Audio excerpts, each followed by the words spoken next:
আসসালামু আলাইকুম। মূলত এই ভিডিওটা তৈরি করতেছি শহীদ ওসমান হাদি ভাই, তিনি মানুষ হিসেবে কেমন ছিলেন, তার ব্যক্তি পরিচয়, এই জিনিসগুলো আসলে আমি যখন বিভিন্ন সময় পোস্ট করি, গত একটা ভিডিওতে হাদি ভাইকে নিয়ে একটা ভিডিও তৈরি করছি।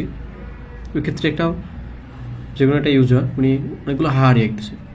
পরে যখন আমি লিখলাম যে ভাই, this is not a funny post, he was our cultural hero, he was the best leader ever I have seen, এভাবে যখন আমি বললাম তখন সে বলতেছে যে ওসমান হাদি কে, বা ওসমান হাদি কী করছে দেশের জন্য।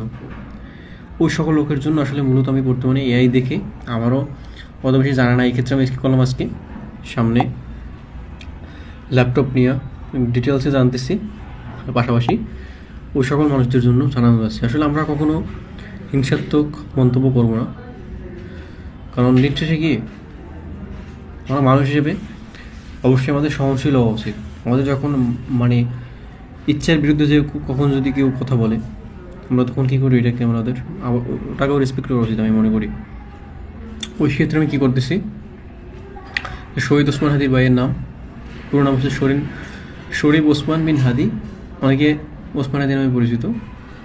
ওসমান হাদি ভাইয়ের জন্ম হচ্ছে 30 জুন 1993 সাল, জন্মস্থান নলছিটি, জালুকাঠি, বরিশাল বিভাগ, বাংলাদেশ। শৈশব থেকে তিনি লেখাপড়া ও নেতৃত্ব গুণে মেধাবী ছিলেন। এটা হচ্ছে তার জীবনের শুরুর যে অধ্যায়গুলো, এগুলো শিক্ষা জীবন, শিক্ষা ও ব্যক্তিগত জীবন। এই যে একবারে রেফারেন্স সময় কতগুলো বলতেছি, যে শিক্ষা ও ব্যক্তিগত জীবন ছিল। শিক্ষাগত জীবনে বিস্তারিত তথ্য খুব প্রকাশ করা হয়নি। তিনি লেখাপড়া ও বক্তৃতায় পারদর্শী ছিলেন বলে বিভিন্ন অনলাইন থেকে জানা যায়। শান্ত জীবনযাপন ও সামাজিক কাজকর্মে যুক্ত ছিলেন। রাজনৈতিক ও সামাজিক আন্দোলন, ওসমান হাদি ছিলেন ইনকিলাব মঞ্চের নামের একটি রাজনৈতিক আন্দোলন ও ব্যক্তিগোষ্ঠীর মুখপাত্র ও নেতা। তিনি 2024 সালের জুলাই মাসের গণ অভ্যুত্থানে একজন সক্রিয় সংগঠক ও বক্তা ছিলেন। তার রাজনৈতিক বক্তব্য ছিল স্বাধীনতা, সার্বভৌমত্ব, গণতান্ত্রিক অধিকারের প্রতি প্রতিশ্রুতিবদ্ধ। এবারে ব্যাপক পরিস্থিতি ও বিতর্ক।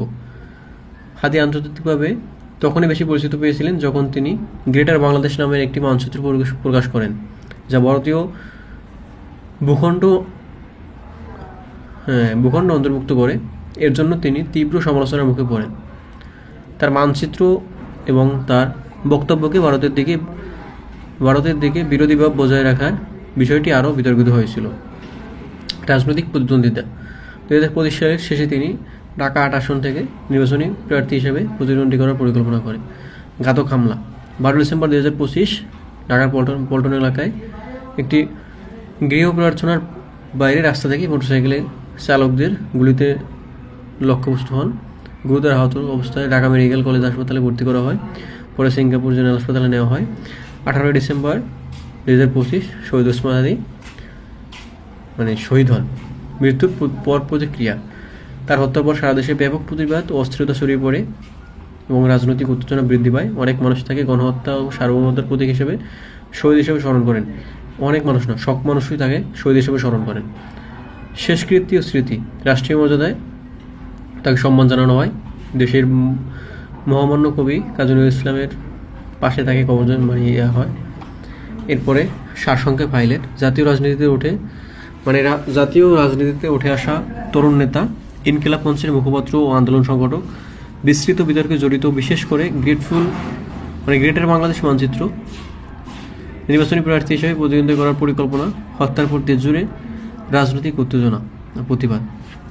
আসলে এগুলো আসলে একটা সিম্পল বিষয়, এগুলো জাস্ট বলার জন্য বলা, কিন্তু বাইরে দিয়ে ওসমান হাদি ভাই কী ছিলেন এটা সমগ্র মানুষের, বাংলাদেশের সমগ্র প্রত্যেকটা মানুষ জানে যে ওসমান হাদি ভাই কী ছিলেন। ওসমান হাদি ভাই ছিলেন একজন তরুণ নেতা, যে ইনসাফ প্রতিষ্ঠা করতে চাইছে, কোনো ন্যায় সাম্যের প্রতিষ্ঠা করতে চাইছে, অন্যায় দুর্নীতিকে সবসময় স্তব্ধ করে দিতে চাইছে,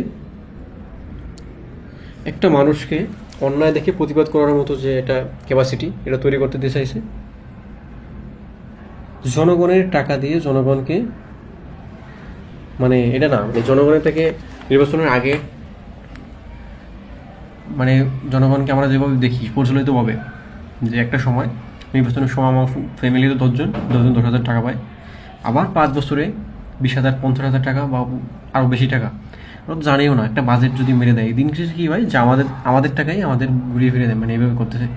তো ওসমান হাদি ভাই কী আছে এক্ষেত্রে তার ব্যাপারটা সম্পূর্ণ জনগণের টাকায় মানে উনি করতেছে, কারণ মানুষ ওনারে এই পরিমাণ ট্রাস্ট করতে, এই পরিমাণ করতে।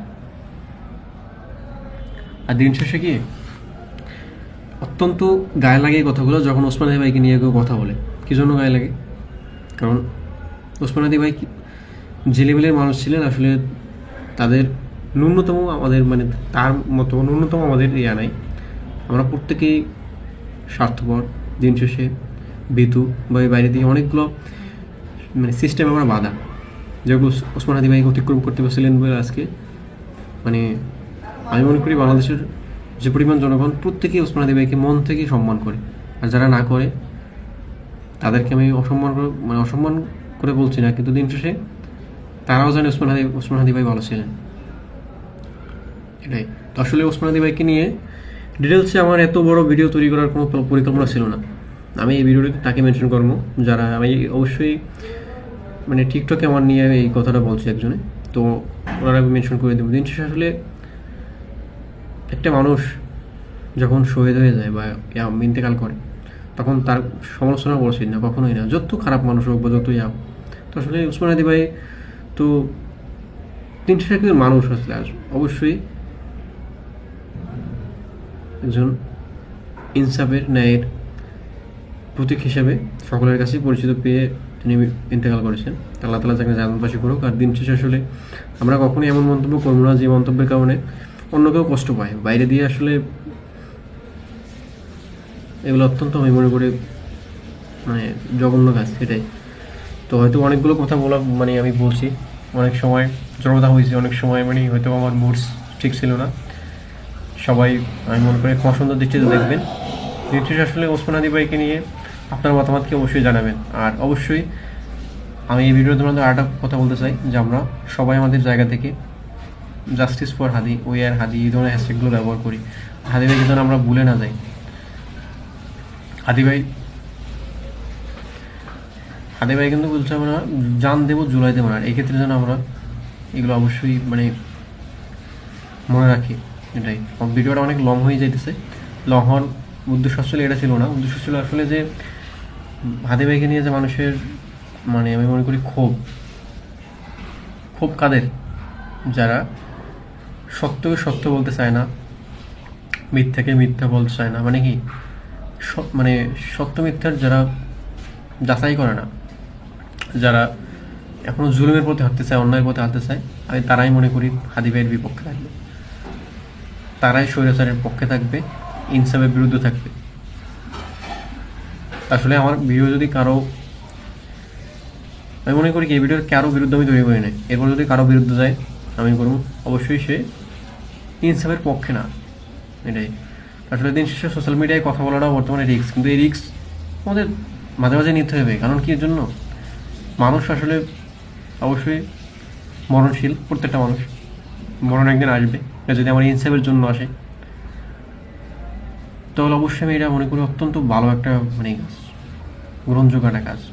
বিতুর মতো বা বিড়ালের মতো 100 বছর বাচ্চা কোনো ইনসাফের সাথে কথা বলতে পারবো না, কোনো কিছু করতে পারবো না, এগুলো মনে করি আমি এটা আমার দৃষ্টিতে হাদি ভাই আমাদের শিখিয়ে গেছে। এটা অবশ্যই খুবই একটা মানে মনে করি যে ইমানের যে 3টা সেক্টর, এটা মনে করি সর্বনিম্ন সেক্টরের মধ্যে এটা যে এই সময় যদি আমরা অন্যায় দেখে চুপ করে থাকি আসলে আমি মনে করি হাদি ভাই আমাদের কিছুই শিখে যেতে পারে না।